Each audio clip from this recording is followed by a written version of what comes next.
Ride along each week as we share proven strategies to strengthen your business, energize your team, and create the business success you've been dreaming about.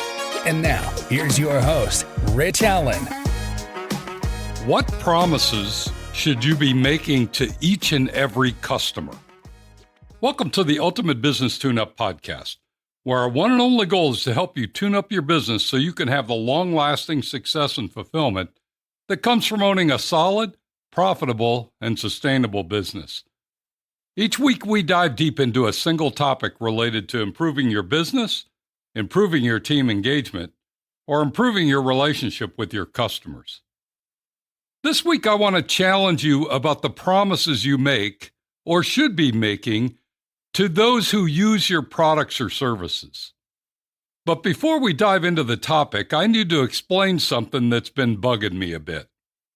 I was asked the other day why I share so many mistakes or misses on this podcast. The thought was that I was being a bit negative or down on business owners. And as I reflect on some of the most recent podcast episodes, I had to admit that I did in fact use several negative stories or situations to make my point or drive home a lesson learned. But I've decided I'm not going to change my approach, at least not until I get similar feedback from many more of my listeners, and here's why. The more time I spend working with and coaching business owners to grow their business, the more I realize that we tend to pay more attention when something's gone wrong, far more than when something's going right. It seems that when things go right, we assume that everything was buttoned up and it was just business as normal. There's really nothing to see when things go smoothly. If I breeze through the Chick-fil-A drive-thru line, I don't give it a second thought. It was just what I expected.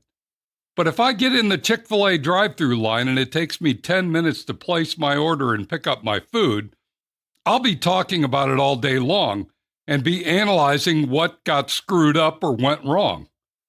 I think the same is true for all of us in most every situation. If the traffic is moving at the posted speed, all is good, there is no news. But if there's a traffic jam that messes up my day, I'm looking for what caused the delay. Construction, an accident, a stalled car, something. I find myself on the lookout each and every day for things that go wrong that might be a great lesson learned for a small business owner that wants to avoid the big mistakes. And believe me when I say, I rarely go through a single day without coming across something that doesn't go as planned that I believe could be packaged into a great lesson learned for you.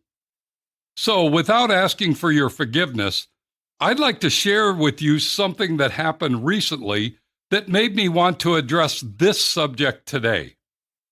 As a quick reminder, my question for you this week was, what promises should you be making to each and every customer? You see, I believe each of us as business owners owe it to our customers to make them a promise, or even several promises, of how we will conduct business with them each and every time they need our products or services. Let me set the stage with a specific situation that happened recently. I got a call from someone who was considering becoming a business owner. They had been presented with an opportunity to become partners in a new venture and wanted some advice and counsel on the deal that they'd been presented. So I asked them to send me the proposed agreement so I could review it. They did, and I spent about an hour looking over it to try to identify any gotchas in the details. When we got on a call to discuss my findings, I shared that I thought the agreement was pretty solid, but I did notice a clause that indicated the new partner must have the document reviewed by an independent attorney so that they could not come back later and suggest they were unaware of any particular provision in the agreement.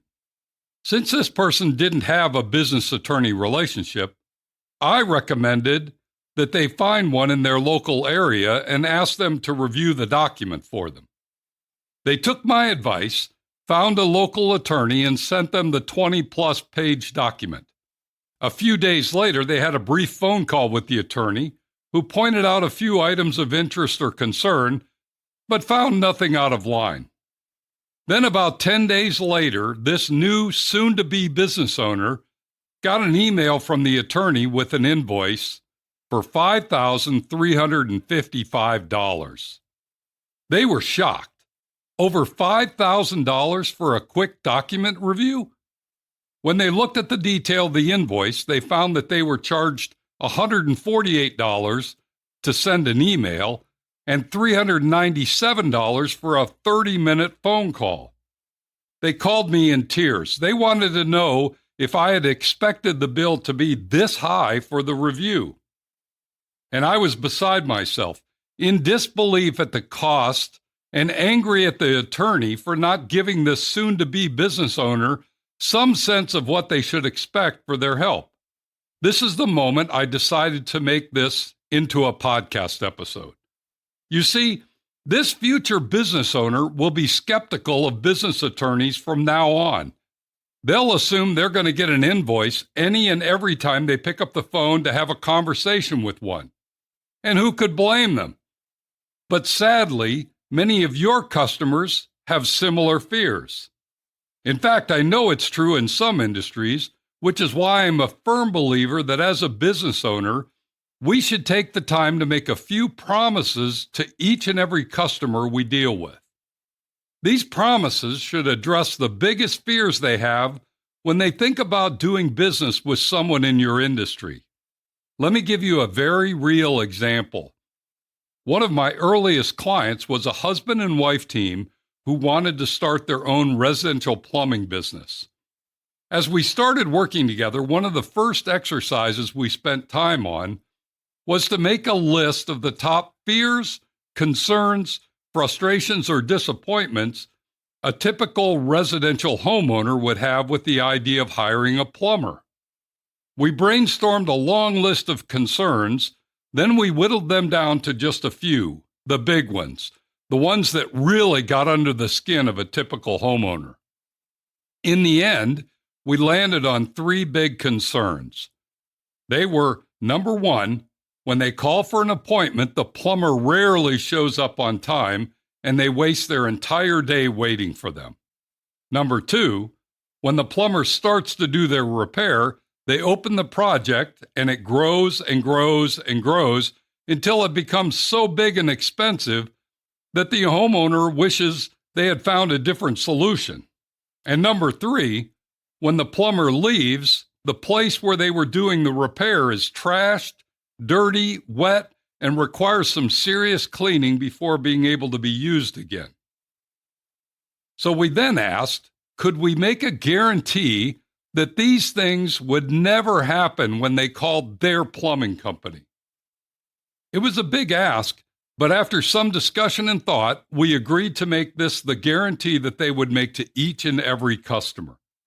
Specifically, their promise was, when you do business with our company, we promise to, number 1, show up on time, no exceptions. Number 2, tell you the cost of the repair before any work is started. And number 3, leave the work area cleaner than we found it. This became part of their website, it was added to their marketing materials, and every person who answered the telephone would tell each prospective customer of their promise or guarantee. As you can imagine, by simply identifying the biggest frustrations their prospective customers have when doing business with someone in their industry and turning those frustrations into a promise or guarantee that would never happen when they used their company, their business grew faster than anyone could ever imagine. And their customers became their biggest fans and advocates.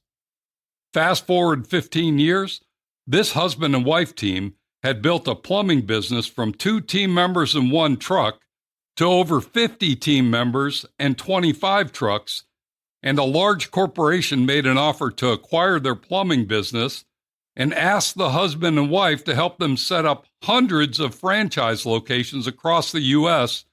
using the model they had developed right here in Frisco, Texas. Now, I'm not saying that their success was based solely on their compelling guarantee, but I'm absolutely certain it had a significant impact on their growth and success. Meanwhile, there's a business attorney out there who's going to struggle to find and keep great clients because they haven't taken the time to find out what their customers fear the most and promising them it will never happen when making a call to their firm. So how about your business? Have you taken the time to figure out what your customers fear the most about your industry? Do your customers know exactly what you're going to help them avoid? And are they confident that you will keep your promises no matter what? Perhaps it's time to give this some thought and make a commitment to your customers. No one wants to be surprised, in a bad way, when they first do business with you or when they become a repeat customer. If you're a business attorney, you might want to think about letting your first-time customers know what your fee schedule is, even if they don't ask. Never allow your customers to be taken advantage of, even if they should know better. Your job is to educate them and protect them from those in your industry who would take advantage of them.